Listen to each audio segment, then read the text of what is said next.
حضرت ابو ہریرہ رضی اللہ تعالی عنہ ایک مرتبہ کتان کے کپڑے میں ناک صاف کر کے فرمانے لگے، کیا کہنے ابو ہریرہ کہ آج کتان کے کپڑے میں ناک صاف کرتا ہے، حالانکہ مجھے وہ زمانہ بھی یاد ہے کہ جب حضور اقدس صلی اللہ علیہ وسلم کے ممبر اور حجرہ کے درمیان بے ہوش پڑا ہوا ہوتا تھا اور لوگ مجنون سمجھ کر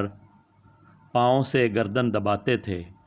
حالانکہ جنون نہیں تھا بلکہ بھوک تھی، یعنی بھوک کی وجہ سے کئی روز کا فاقہ ہو جاتا تھا، بے ہوشی ہو جاتی تھی اور لوگ سمجھتے تھے کہ جنون ہو گیا۔ کہتے ہیں کہ اس زمانہ میں مجنون کا علاج گردن کو پاؤں سے دبانے سے کیا جاتا تھا۔ حضرت ابو ہریرہ رضی اللہ تعالی عنہ بڑے صابر اور قانع لوگوں میں سے تھے، کئی وقت فاقہ میں گزر جاتے تھے۔ حضور صلی اللہ علیہ وسلم کے بعد